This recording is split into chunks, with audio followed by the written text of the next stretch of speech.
ఒకేసారి మీ పార్టీని farm house లో ప్లాన్ చేయాలనుకుంటే వెంటనే డోసే యాప్ ని డౌన్లోడ్ చేసుకుని బుక్ చేసుకోండి.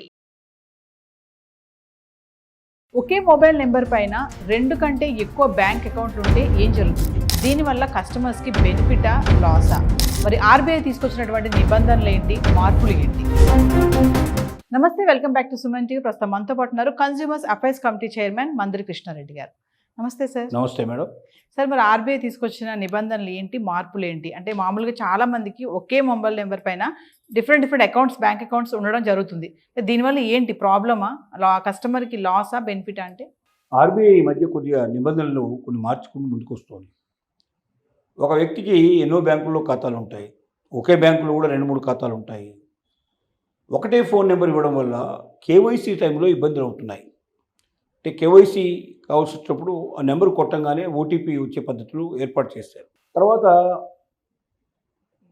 ఒకే వ్యక్తికి ఖాతాలు డిఫరెంట్గా ఉన్నప్పుడు, ఒక నెంబర్ మీద ఉన్నప్పుడు కొంత కన్ఫ్యూజన్ ఏర్పడుతున్న పరిస్థితి ఏర్పడింది. కాబట్టి ఆర్బీఐ ఏం చెప్తుంది అంటే, సాధారణంగా బ్యాంకు ఖాతాలు ఎక్కువ ఉండకన్నా బ్యాంక్ ఖాతాలను తగ్గించుకోవడం మంచిదనేది ఒకటి చెప్తోంది.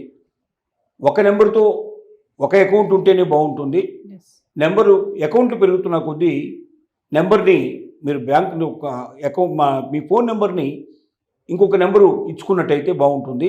కేవైసీ అప్పుడు చాలా ఈజీగా ఉంటుంది. దానివల్ల ఈ నెంబర్కి ఖాతా ఉంది అనేది మనకు అర్థమైపోయేటట్టుగా ఉంటుంది. అదే నెంబర్తో అనేక అకౌంట్లు ఉన్నప్పుడు కన్ఫ్యూజన్ క్రియేట్ అయ్యే అవకాశం ఉంటుంది అనేది ఆర్బీఐ చెప్తున్న విషయం. ఇంకా అది ఖచ్చితంగా అమలుపరచమని, అమలు చేయకపోతే ఇమీడియట్గా దాన్ని తొలగించమని ఇంకా అలాంటి ఆర్డర్స్ ఏం రాలేదు. ఇది ఒక సూచనప్రాయంగా ముందుగానే ఆర్బీఐ నుంచి ఇన్ఫర్మేషన్ వస్తుంది. దాన్ని బట్టి ఇప్పటి నుంచే మనం జాగ్రత్త పడటం మంచిదనేది అందరికీ తెలియజేస్తున్న విషయం. దానికి కేవైసీలో ఉన్న ప్రాబ్లం ఏంటో మనకు స్పష్టంగా అర్థం కావట్లేదు. కానీ అకౌంట్, బ్యాంక్ అకౌంట్ ఒకే నెంబర్తో ఎక్కువ అకౌంట్ ఉన్నప్పుడు దాన్ని మరి ఇన్కమ్ ట్యాక్స్ దృష్టిలో పట్టుకోవడంలో ఇబ్బంది అయ్యే పరిస్థితి ఏర్పడవచ్చు. అకౌంట్ ఎంతవరకు తగ్గించుకుంటే ఎంత మంచిది, ఒకే అకౌంట్ ఉంటే మంచిది అనేటువంటి ఆలోచన కూడా ఆర్బీఐ దృష్టిలో ఉన్నట్టుగా మనకు కనబడుతుంది. ఎందుకంటే రోజు రోజుకి ఇన్కమ్ ట్యాక్స్ నుంచి తప్పించుకుంటున్న వాళ్ళని తగ్గించి, ఆ సంఖ్యను తగ్గించేసి ఇన్కమ్ ట్యాక్స్ పరిధిలోకి తీసుకురావాలని ప్రయత్నం చేస్తున్నారు. దీంతో ఇప్పుడు ఆన్లైన్ ట్రాన్సాక్షన్స్ కూడా బాగా జరుగుతూ ఉన్నాయి. ఇప్పటి దగ్గర విడిగా మనం ఎంతంటే అంత ఖర్చు పెట్టేస్తున్నాం, కానీ మనం ఇన్కమ్ ట్యాక్స్ సబ్మిట్ చేయడం లేదు.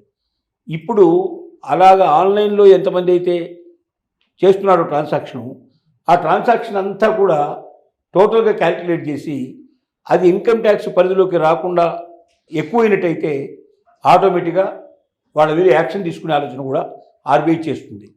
చాలామంది ఏం చేస్తారంటే వేరే వాళ్ళ చెల్లింపులు కూడా తమ ఖాతా నుంచి పంపిస్తుంటారు.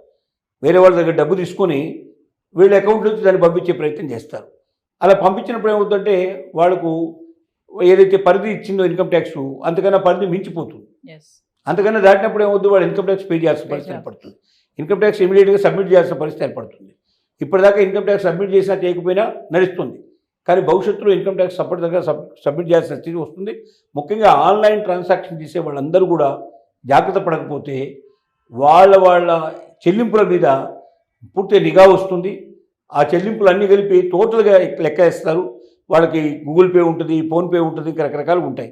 ఏ పేలో ఎంతెంత పే చేశారో టోటల్ క్యాలిక్యులేట్ చేసి అవన్నీ కలిపి వాళ్ళ బ్యాంక్ అకౌంట్ మొత్తం చెక్ చేసి దాంట్లో ఎంత అమౌంట్ ఉంది, ఎంత అమౌంట్ పోయింది, ఎంత వస్తుంది ట్రాన్సాక్షను, 1 సంవత్సరం లోపల ఇన్కమ్ ట్యాక్స్ పరిధిలోకి రావాల్సిన దానికన్నా ఎక్కువ వస్తే ఆటోమేటిక్గా వాళ్ళ దగ్గర నుంచి ఇన్కమ్ ట్యాక్స్ కలెక్ట్ చేయడం, వాళ్ళని బాధ్యులు చేయడం, వాళ్ళకి నోటీసు పంపించడం, వాళ్ళని వెంటనే పిలిపించడం, ఇవన్నీ కూడా జరిగేటువంటి అవకాశాలు చాలా ఎక్కువగా ఉన్నాయి. కాబట్టి RBI instruction time to time ఏమొస్తుందో జాగ్రత్తగా చెక్ చేసుకోవాలి. దాని ప్రకారంగా మనం ముందుకు వెళ్తే మంచిది అనేది మన ఉద్దేశం. సార్, మీరు ఇన్కమ్ ట్యాక్స్ అన్నారు కదా, మామూలుగా ఎంత ఉంటే మనం ఇన్కమ్ ట్యాక్స్ ఫైల్ చేస్తాం సార్? అంటే 3 లక్షలకు పైగా, ఇప్పుడు 3 లక్షల వరకు మనకు అవకాశం ఇచ్చింది ప్రస్తుతం ఉన్న పరిస్థితి లోపల. అంతకన్నా దాటినట్టయితే ఆటోమేటిక్గా మనం ఫైల్ చేయాల్సిన పరిస్థితి ఏర్పడుతుంది. సో ఇప్పుడు మాత్రం మనం అనుకున్నట్టుగా ఒకే మొబైల్ నెంబర్ పైన అనేక అకౌంట్లు ఓపెన్ చేయడానికి అయితే లేదు. ఇప్పుడు మంచిది కాదు అనేది ఆర్బీఐ ఇస్తున్నా, అంటే ఇప్పటిదాకా సూచనప్రాయంగా చెప్పింది. ఇంకా దాని మీద ఖచ్చితమైన నిబంధన కఠినంగా ఏం రాలేదు. వచ్చే అవకాశాలు ఉన్నాయి కనపడుతుంది. అంటే దానివల్ల కస్టమర్కి ఏమైనా లాసా సార్, అలా ఒకటే నెంబర్ పైన అనేక అకౌంట్లు ఉంటే? కస్టమర్కి లాస్ కాదు, కానీ ఒక నెంబర్ మీద ఎక్కువ అకౌంట్స్ ఉండేటైతే కేవైసీ లోపల కొంత వెసులుబాటు ఉండే అవకాశాలు ఉంటాయి. ఆర్బీఐ కొంత ప్రాబ్లం క్రియేట్ అవుతుంది. అంటే ఇన్కమ్ ట్యాక్స్ డిపార్ట్మెంటు పట్టుకోవడంలో, అకౌంట్స్ అన్నీ కూడా చెక్ చేయడంలో కొన్ని ఇబ్బందులు ఏమైనా ఏర్పడే పాసిబిలిటీస్ ఉండొచ్చు. దానికి కారణాలు ఏంటో మనకు స్పష్టంగా తెలియదు. కానీ ఆర్బీఐ ఎందుకో ఆ కాషన్ ఇస్తోంది. ఒక నెంబర్తో ఒకే అకౌంట్ ఓపెన్ చేయనట్టుగానే చెప్తోంది. Yes, thank you sir.